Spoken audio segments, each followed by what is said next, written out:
The wind howled through Willow Creek, carrying whispers of scandal that clung to the town like frost on a windowpane. In the heart of this sleepy Oregon hamlet, where Christmas lights twinkled year-round and every shop boasted a bell above the door, a single word had set the community ablaze: gay.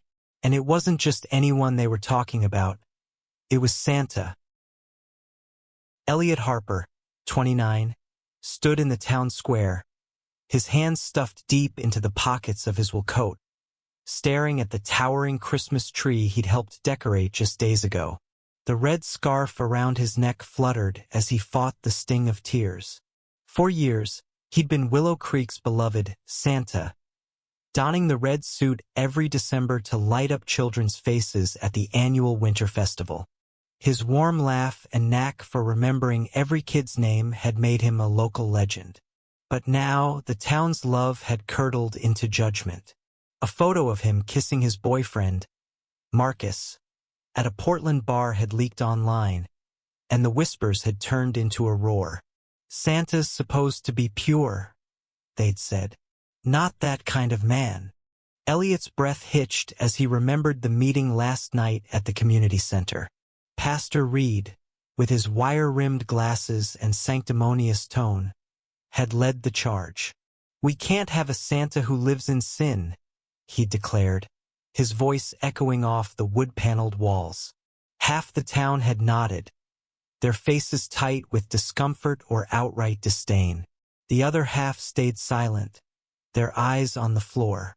Elliot had stood at the back, his heart pounding, as his life was dissected by people he'd known since he was a boy. He'd wanted to scream, to tell them love wasn't a sin, but the words had lodged in his throat like a stone. Across the square, Marcus Delgado, 32, leaned against a lamppost, watching Elliot with those piercing blue eyes that always seemed to see right through him. Marcus, a chef who'd moved to Willow Creek 2 years ago to open a small bistro, was everything Elliot wasn't. Bold, unapologetic, and fiercely protective. His neatly trimmed beard framed a face that could shift from playful to intense in a heartbeat. "You don't have to do this alone," Marcus had told him last night, his hands squeezing Elliot's under the table. But Elliot felt alone, like the only man in a town of strangers. As the first snowflakes of the season began to fall, a small figure emerged from the crowd of holiday shoppers. Noah Carter, a 12-year-old with messy black hair and a too-big parka, clutched a notebook to his chest. Noah was different, too, quiet, observant, and often teased for spending more time sketching than playing football. He'd always been one of Elliot's biggest fans, showing up early to every festival to help set up the Santa booth. Today, his wide brown eyes held a mix of worry and determination. "Mr. Harper?" Noah's voice was soft but steady. "I don't think it's fair, what they're saying about you." Elliot blinked, caught off guard. He crouched down, meeting Noah's gaze. "Thanks, kiddo, but people have their beliefs. Not much I can do." Noah frowned, clutching his notebook tighter. "You're the best Santa we've ever had." "They're wrong." He hesitated, then thrust the notebook into Elliot's hands. "I made this for you." Inside were pages of pencil sketches. Elliot as Santa, laughing with kids, handing out candy canes, his eyes crinkling with joy. The drawings were rough but heartfelt, each one capturing a moment of kindness. Elliot's throat tightened. "Noah, this is incredible." "They can't take Santa away," Noah said, his voice fierce now. "I won't let them." Elliot managed a small smile, but doubt gnawed at him. The festival was in 2 weeks, and the town council was set to vote tomorrow on whether he could keep his role. The odds weren't in his favor. As Noah ran off, waving, Elliot tucked the notebook under his arm and glanced at Marcus, who was now crossing the square toward him. "They're not just taking Santa," Marcus said, his voice low but sharp. "They're trying to take you, your spirit, your place here." Don't let them. Elliot wanted to believe him, but the weight of the town's judgment pressed down like a physical force. He'd grown up here, in a house just 3 streets over, where his mom used to bake gingerbread and his dad taught him how to string Christmas lights. Willow Creek was home, but now it felt like a battlefield. That night, at Marcus's bistro, the two sat in a corner booth, the warm glow of candles casting shadows on the walls. The place was empty, the usual chatter of customers replaced by the hum of the heater. Marcus reached across the table, his fingers brushing Elliot's. "We could leave," he said quietly. "Start over somewhere new. Portland, maybe. Somewhere they don't care who we love." Elliot shook his head. "This is my home. I can't just run." "Then we fight," Marcus said, his eyes blazing. "You're not just Santa to those kids. You're proof that this town can be better than its worst parts." Elliot wanted to argue, to say it was hopeless, but Marcus's conviction was a lifeline. He squeezed Marcus's hand, feeling the warmth of it ground him. Maybe there was a way to fight. Not with anger, but with something stronger. Something like Noah's sketches, or the way Marcus looked at him like he was worth every battle.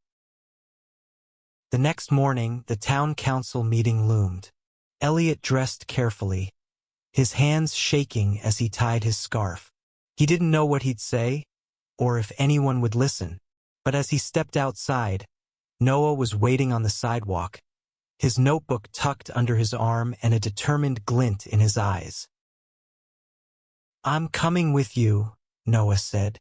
"You're not alone." Elliot's heart swelled, a flicker of hope breaking through the fear. Maybe, just maybe, one boy's kindness could start something bigger. The town hall smelled of stale coffee and polished wood, its walls lined with faded photos of Willow Creek's past. Parades, festivals, and Santas who'd come before Elliot. Today, those images felt like ghosts watching him as he stood at the back of the packed room, Noah at his side. The council members sat at a long table, their faces a mix of stern resolve and nervous glances. Pastor Reed was there, too, his Bible clutched like a shield. The meeting began with a murmur of formalities, but the tension was palpable.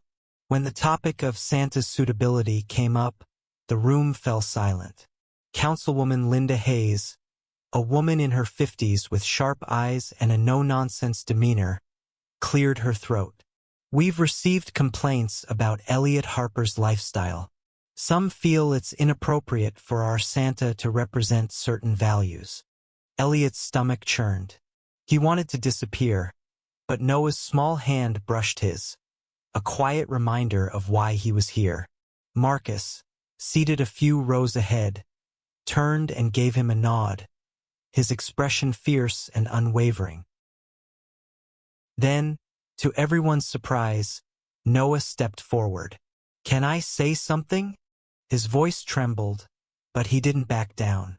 The council exchanged glances, but Linda nodded.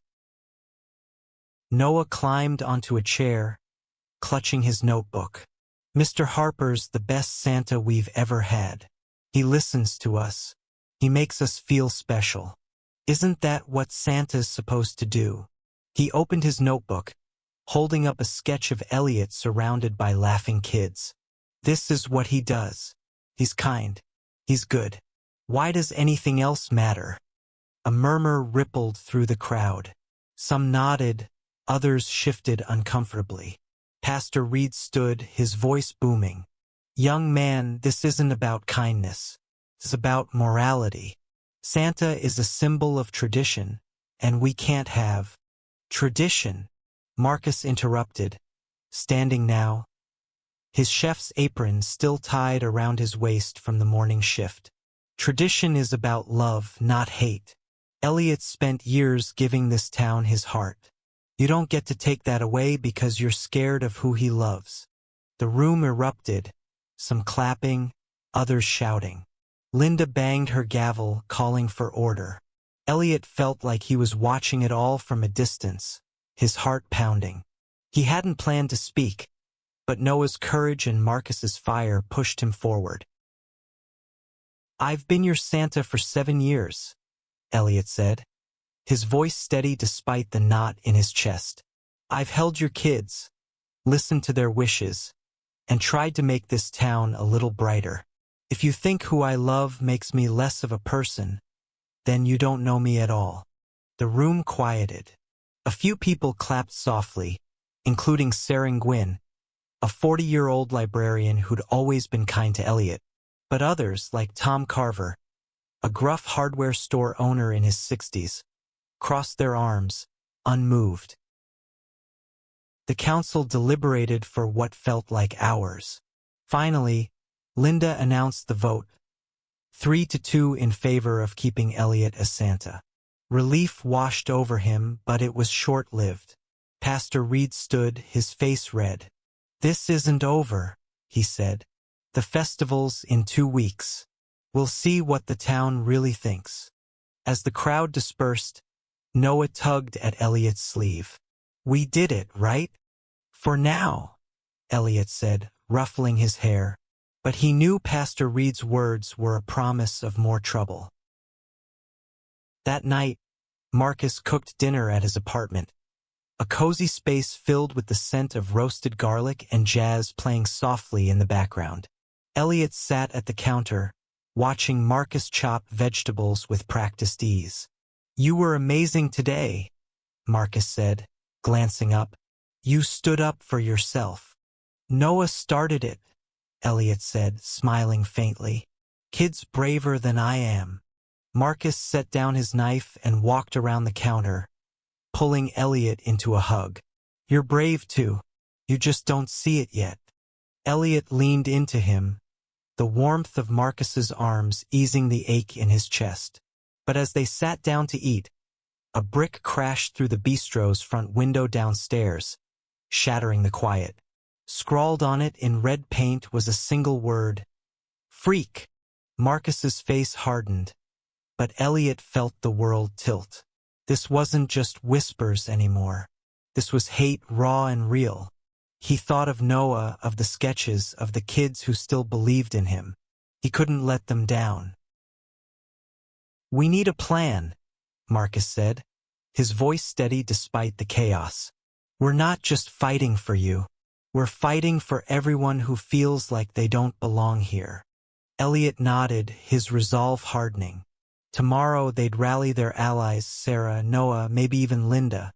They'd show Willow Creek that love wasn't something to be ashamed of. The brick through the bistro's window was just the beginning. By morning, hateful flyers had appeared around town, plastered on lampposts and shop doors. "Keep Santa pure," they read, with a grainy photo of Elliot and Marcus kissing. Elliot's hands shook as he tore one down outside the library, his face burning with a mix of anger and shame. xoăn, the librarian, caught him in the act and placed a gentle hand on his shoulder. "This isn't everyone," she said, her voice firm. "There are people here who believe in you. We'll fight this." Sarah organized a meeting at the library that evening, a small gathering of supporters. Noah was there, sketching furiously in his notebook, along with Linda Hayes, who'd voted for Elliot at the council meeting. A few others showed up: Jamal Carter, Noah's dad, a 45-year-old mechanic with a quiet strength, and Rosa Martinez, a 30-year-old barista who'd always admired Elliot's kindness. The group was small, but their resolve was fierce. "We need to show the town what Elliot means to us," Noah said, holding up a new sketch. A mural design of Santa surrounded by kids of all backgrounds, with the words "Love is for everyone" in bold letters. "We could paint this on the community center wall. Make it big, so no one can ignore it." Elliot was stunned. "Noah, that's ambitious." "It's perfect," Marcus said, his eyes lighting up. "Let's make it a community project. Get the kids involved. Show them Santa's still here." The next few days were a whirlwind. Sarah secured permission from the council to use the community center wall, though Pastor Reed and his supporters protested loudly. Noah and Rosa rallied kids from the local school, turning the mural into a weekend event. Elliot hesitated at first, unsure if he could face the town after the flyers, but Marcus wouldn't let him back down. "You're not hiding," Marcus said, handing him a paintbrush. "You're Santa. Act like it." On Saturday, the community center buzzed with activity. Kids laughed and smeared paint on their faces, while parents brought snacks and thermoses of hot cocoa. Elliot worked alongside Noah, painting the outline of his Santa figure. For the first time in days, he felt a spark of hope. But not everyone was happy. A group of protesters, led by Tom Carver and Pastor Reed, gathered across the street, holding signs that read, "Protect our traditions," and "No sin in Santa." One of the protesters, a woman in her 40s named Karen Wells, shouted, "This is a disgrace. You're confusing our children." Noah, undeterred, climbed onto a ladder and shouted back, "Santa's about love. You're the ones confusing people." The crowd cheered, and even some of the parents who'd been on the fence clapped. Elliot's heart swelled, but the protesters didn't leave. That night, someone slashed the tires of Marcus's car, leaving a note, "Leave Willow Creek." Marcus brushed it off, but Elliot could see the strain in his eyes. "We're getting to them," Marcus said, tossing the note into the trash. "That means we're winning." But Elliot wasn't so sure. The festival was a week away, and the town felt more divided than ever. He lay awake that night, Marcus asleep beside him, wondering if they were fighting a losing battle. Then his phone buzzed with a text from Noah. "Check the mural." Elliot drove to the community center at dawn, his breath catching at the sight. The mural was nearly complete, a vibrant explosion of color showing Santa with kids of every race, gender, and background, all smiling under a starry sky. At the bottom, Noah had painted, "Santa loves everyone." It was bold, beautiful, and impossible to ignore. Tears pricked Elliot's eyes. This was what he was fighting for, not just his place as Santa, but a world where kids like Noah could grow up without fear. He snapped a photo and sent it to Marcus, who replied with a single heart emoji. But as Elliot turned to leave, he saw Tom Carver standing across the street, his face unreadable. For a moment, their eyes met, and Elliot braced for another insult. Instead, Tom gave a slight nod, then walked away. It wasn't much, but it felt like a crack in the wall of hate. The week before the Winter Festival was a gauntlet. The mural had sparked a firestorm. Some called it a masterpiece, others vandalism. Social media buzzed with hashtags like Save Santa and Keep Santa Pure, splitting Willow Creek into camps. Elliot tried to focus on the positive. Kids stopping by the mural to add their own touches, parents thanking him quietly, but the hate was relentless. Graffiti appeared on the bistro's walls, and anonymous letters arrived at Elliot's house, each one sharper than the last. Marcus, ever the optimist, turned the bistro into a hub for their supporters. Sarah and Rosa organized a Santa Squad, a group of volunteers who handed out flyers with Noah's sketches and the message, "Santa stands for love." Jamal, Noah's dad, fixed Marcus's tires for free and offered to guard the bistro at night. But the tension was wearing on Elliot. He hadn't slept properly in days, and every time he closed his eyes, he saw Pastor Reed's face or heard Karen Wells's shouts. Noah, meanwhile, was a whirlwind of energy. He'd started a petition to keep Elliot as Santa, collecting signatures from kids and parents alike. By Thursday, he'd gathered over 200 names, including Linda Hayes and several teachers. "We're gonna win," Noah told Elliot, his eyes shining. I know it. Elliot wanted to believe him, but doubt gnawed at him. The festival was tomorrow, and Pastor Reed had organized a counter-event, a traditional Christmas gathering at the church. Rumors swirled that they'd announce a new Santa, someone more suitable. Elliot felt like he was losing his town, piece by piece. That night, Marcus pulled him onto the couch, wrapping an arm around him. You're stronger than you think, Marcus said, his voice soft but firm. This town doesn't deserve you, but they need you. Elliot leaned into him, drawing strength from his warmth. What if we lose? Then we keep fighting, Marcus said. For Noah, for us, for every kid who needs to see that love isn't something to hide. The morning of the festival dawned crisp and clear, the town square glittering with fresh snow. Elliot arrived early, his Santa suit feeling heavier than ever. Noah was already there, setting up the booth with Rosa and Sarah. The mural loomed behind them, a beacon of hope amidst the chaos. As families arrived, the divide was clear. Some kids ran to Elliot, hugging him and begging for stories, while others stayed back, their parents whispering. Pastor Reed's group set up across the square, their own Santa, a stiff, older man named Gerald, handing out candy with a forced smile. Then Noah took the stage, his small frame dwarfed by the microphone. Hi, everyone, he said, his voice steady despite the crowd. I'm Noah Carter, and I want to tell you why Mr. Harper is the best Santa. He doesn't just give gifts. He makes us feel like we matter. He held up his notebook, showing a new sketch of Elliot as Santa, with Marcus at his side, both smiling under a rainbow of lights. The crowd murmured, some cheering, others muttering.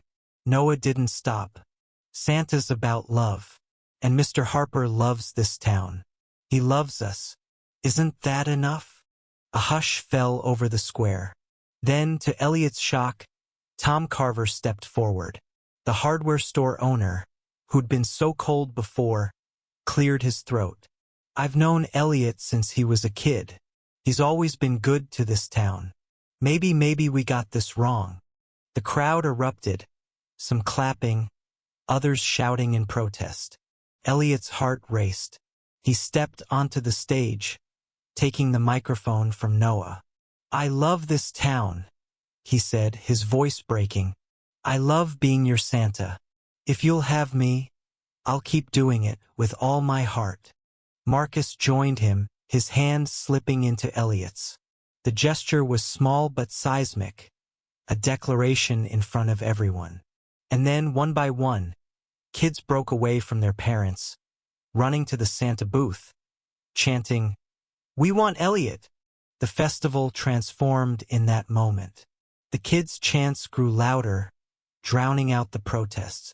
Parents began to join them, some hesitant, others enthusiastic. Sarah and Rosa handed out hot cocoa, their smiles wide. Even Linda Hayes clapped from the sidelines, her eyes misty. Pastor Reed's group faltered, their traditional Santa standing awkwardly as kids ignored him. Gerald, to his credit, tipped his hat to Elliot and walked away, leaving the stage to the real Santa. Elliot, still reeling, pulled on his Santa hat and took his place in the booth, kids lining up to sit on his knee and share their wishes. Noah stayed close, his notebook now filled with sketches of the day. Kids laughing, parents hugging, the mural glowing under the Christmas lights. Marcus stood beside Elliot, his presence a quiet strength. When a little girl asked, "Is he your helper?" Pointing at Marcus, Elliot grinned and said, "He's my partner, the best one I could ask for."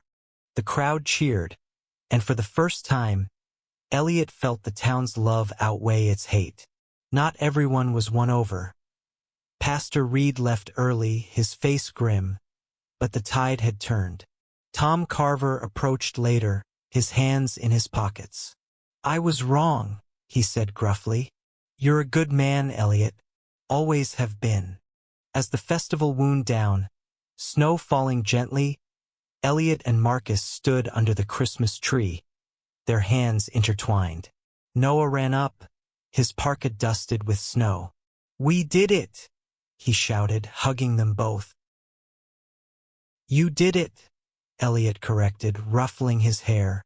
You changed everything, Noah. The mural stood as a testament to their victory, its message of love shining for all to see. Willow Creek wasn't perfect, and the scars of the past weeks would linger. But as Elliot looked at Marcus, at Noah, at the families laughing around them, he knew they'd planted something new, a seed of acceptance, nurtured by one boy's kindness. That night, as the town square emptied, Elliot and Marcus stayed behind, the string lights casting a warm glow. We're staying, Elliot said, his voice firm. This is home. Marcus kissed him, soft and sure, under the twinkling lights. Always has been. And in that moment, Willow Creek felt like a place where love could win. Not just for them, but for everyone who dared to be themselves.